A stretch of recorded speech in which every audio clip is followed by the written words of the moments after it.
Bismillahirrahmanirrahim. Allahumma salli wa sallim Muhammadin al-Fatih lima ughliqa al-khatim lima sabaqa an-nasir al-haqqa bil-haqqi wal-hadi ila siratikal wa ala alihi wa sahbihi haqqa qadrihi wa miqdarihi al-azim. Allahumma akhrijna min dhulumatil wahmi wa akrimna binuril وافتح علينا بمعرفة العلم وحسن أخلاقنا بالحلم وسهل لنا أبواب فضلك وانشر علينا من خزائن رحمتك.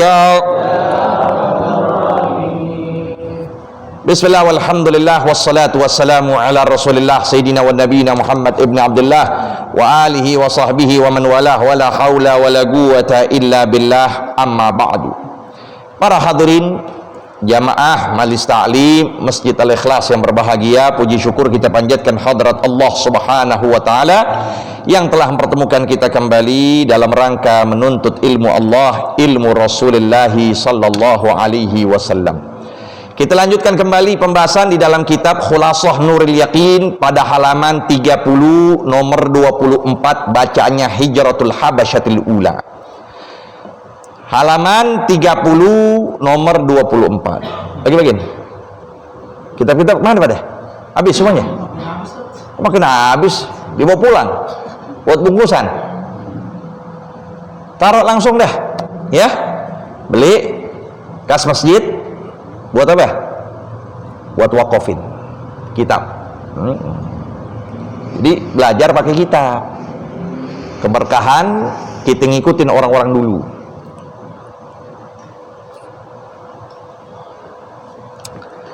Ayo langsung saja diterangkan halaman 24 Hijratul Habasyatil Ula.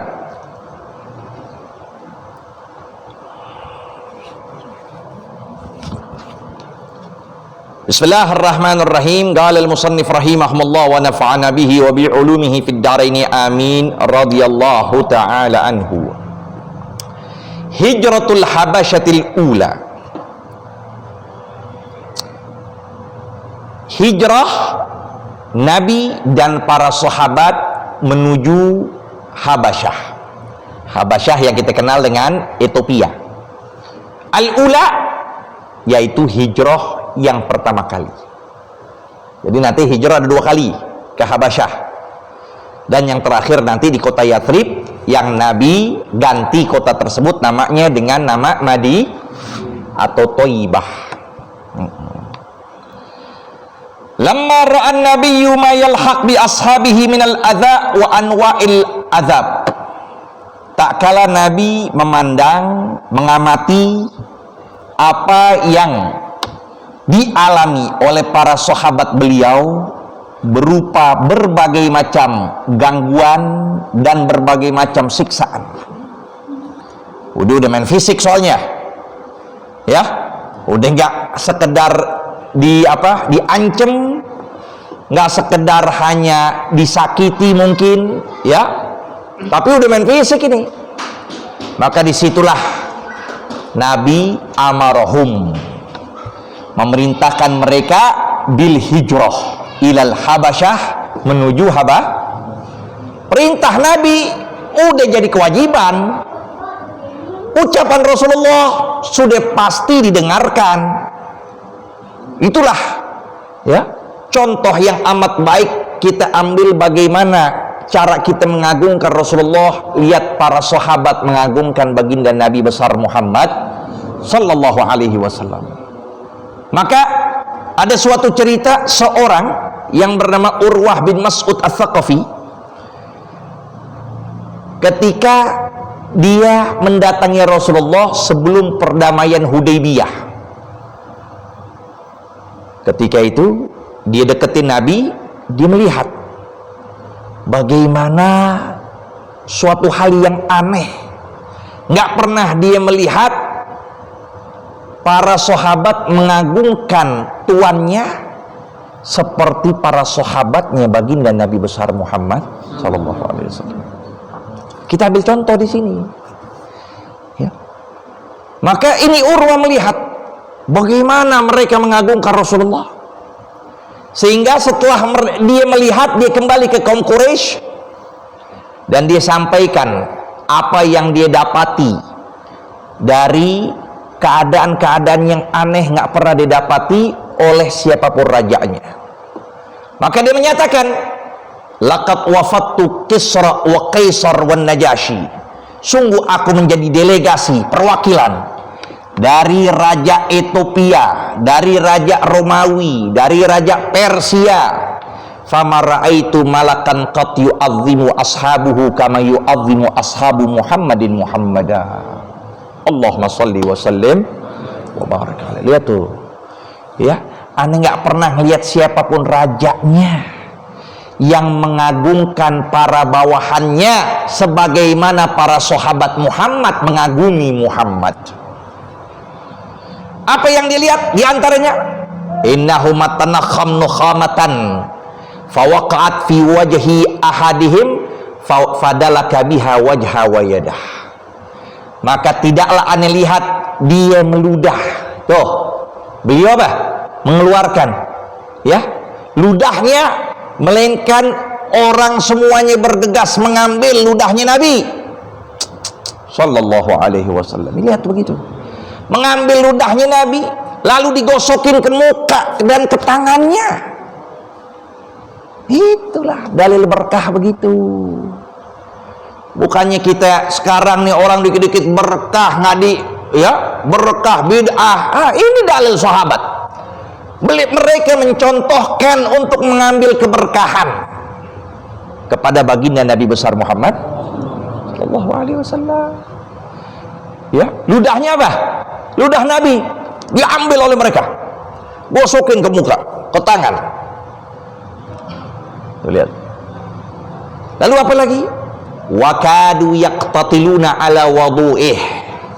Mereka hampir saling membunuh untuk mendapatkan sisa air wudhunya baginda Nabi besar Muhammad. Jadi air wudhunya Nabi, sisanya nggak mungkin jatuh ke permukaan bumi, nggak ada tuh, nggak ada yang jatuh. Nabi wudhu, jatuhnya langsung dipegang sama mereka, saling berebutan untuk dapetin air wudhunya Nabi. Makanya itulah sekarang bangga kita dalam acara Maulid Nabi, kita rayakan Maulid di mana-mana, ya. Karena inti Maulid itu adalah kegembiraan. Kita ngadain Maulid lantaran gembira yang Allah perintahkan kita. Falyafrahu, maka hendaklah mereka bergembira dengan keberadaan baginda Nabi sallallahu alaihi wasallam. Ini orang yang membid'ahkan Maulid nggak tahu, nggak pernah hadir, ngajinya di pojok doang, bengang-bengong, main handphone lagi. Ngaji begitu kan, ada manfaat, ya kan? Gitu. Lihat dia gimana Maulid, apa yang ada dalam Maulid tersebut, dari selawat, dari mau'idhah hasanah. Makanya orang sekarang tuh banyak salahnya bikin Maulid. Apa yang terjadi nih? Perhatiin nih, ini dengerin semuanya juga. Orang banyak bikin Maulid bukan hadir Maulidnya, tapi hadir ceramah. Tuh yang salah. Kita mau hadirin Maulid, dengerin fasal demi fasal, jangan diputusin, jangan diberhentiin tuh fasal demi fasal, karena itu berbicara tentang kehidupan baginda Nabi sallallahu alaihi wasallam. Ini apa yang terjadi? Kagak, ya. Ini bocah-bocah disuruh hadir Maulid, ya, orang tuanya, ustadznya, tokoh masyarakatnya di pojok ngerokok aja, ngerokok, ngobrol. Ntar pas sudah asyraqal baru pada masuk. Ini mau bikin Maulid apa tablik akbar? Tuh salahnya itu, nggak ada didikan, gurunya nggak ngedidik. Jadi bikin Maulid begitu, kebanyakan begitu. Mereka yang hadir Maulid bukan mau dengerin Maulidnya, qosidahnya, bukan, mau denger ceramah. bagus, tapi nggak manfaat adanya maulid. Orang bikin maulid, dengerin maulid, baca qasidah, nanti si penceramah berbicara tentang kandungan itu seharusnya baru berpengaruh itu maulid. Jadikan kerinduan kepada Rasul, balik dari situ semangat belajar, nuntut agama. Kagak, ujungnya kebuli, ya kan? Udah lama ceramah, udah nunggunya apa? Kebulinya. Jadi kurang pengaruh lihat maulid seperti itu. Bertahun begitu terus. Oke, kalau kita ya hadiri maulid di Hadramaut di Tarim, itu bisa 2 jam tuh. Bacanya Syaraful Anam 2 jam. Iya.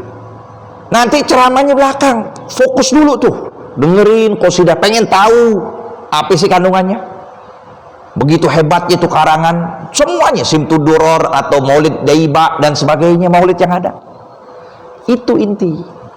Jangan si ustadz datang disuruh masuk dulu ke rumah orang, makan dulu, dia nggak hadirin maulid. Contoh, akhirnya dia ngerokok di rumah orang. Ntar pas lagi asyarakoh selesai, baru disuruh ceramah. Itu mau hadir maulid Nabi apa tablik akbar? Tuh yang salah. Ya. Jadi kita agungin Rasulullah dengan itu, bikin maulid di sini, di sana, di sini, di sana. Baca tuh fasal semuanya, ambil keberkahan. Karena memang kita diperintahkan untuk mengambil keberkahan, khususnya baginda Nabi besar Muhammad. Fahajara asyratu min ashabihi wa khamsu niswatin, maka hijrah 10 dari kalangan sahabat beliau, masih sedikit. Nabi cuma punya sahabat 10. Wa khamsu niswatin, 5 wanita. Minhum Utsman bin Affan wa zaujatuhu Ruqayyah bintu Rasulillah sallallahu alaihi wasallam. Di antara mereka lah Sayyidina Utsman yang identiknya dengan Al-Qur'an.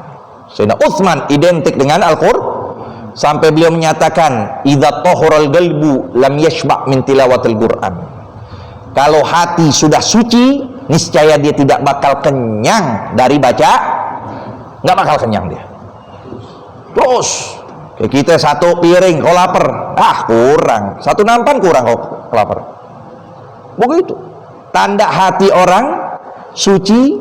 Terus dia, terus gimana kita hari ini nggak baca Quran, kemarin nggak baca Quran, udah sepekan nggak baca Quran, gimana hati kita bakal suci? Kalau sudah hati nggak suci, gimana mau berpengaruh nasihat Allah, gimana mau berpengaruh sabda Rasulullah, apalagi petuah, apalagi yang namanya kalam-kalam ulama, nggak bakal kepake tuh semua kalau hati kita nggak sedangkan Al-Quran cuma pajangan doang, berdebu doang di atas tuh lemari, nggak dipakai-pakai. Ya, jangan kita berpaling dari baca, kaji, pahamin, nggak usah banyak-banyak, baca Quran sampai berapa juz, nggak perlu, dikit paham, dikit kita ya renungin, sedikit kita renungin, jadikan pelajaran, pengamatan dalam kehidupan kita, itu yang terpenting. Ruqayyah bintu Rasulullah sallallahu alaihi wasallam, istri beliau bernama Ruqayyah, anak Nabi sallallahu alaihi wasallam. Wa qad raja'u ba'da 3 ashhur, dan mereka kembali dari Habasyah menuju kota Mekah selama 3 bulan doang di sana. Kenapa mereka nggak betah? Bisababi alamil gurbah, karena gimana ya, pedihnya, sakitnya pengasingan, nggak ada keluarga, kan gitu, nggak ada temen, nggak ada orang deket. Jadi cuma 3 bulan doang mereka nih, 15 orang ke kota ke negeri Ethiopia hanya 3 bulan, karena nggak betah. Wakillah adadihim, dan sedikit jumlah mereka, karena sedikit.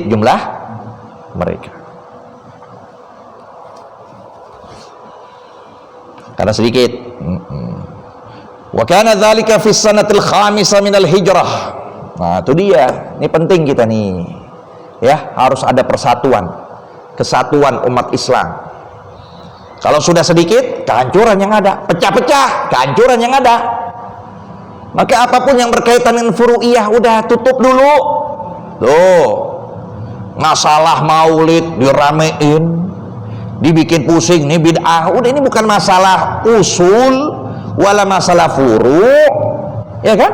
Ini targhib, memberikan motivasi orang supaya cinta Rasulullah. Udah, biarin lah, nggak usah dipusingin, ya. Yang orang nggak ngaji jadi demen nggak? Yang orang nggak demen selawat jadi bisa salah? Udah begitu. Yadullah fauqa jama', yadullah fauqal jama'. Pertolongan Allah di atas kebersamaan. Wa kana dzalika fi sanatil khamisah minal hijrah, dan Allah yang demikian itu pada tahun yang kelima dari hijrah, wa hiya awwalu hijratin fil Islam, maka dialah pertama kali hijrah dalam sejarah keislaman. Dia ini ya pada tahun kelima itulah permulaan sejarah hijrah dalam Islam, yaitu perginya umat Islam menuju kota Habasyah, lalu nanti akan terjadi lagi ke kota Habasyah dan terakhir di kota Madinah. Islamu Hamzah wa Umar. Sampai sini dulu, wallahu a'lam bissawab. Rabbi zidni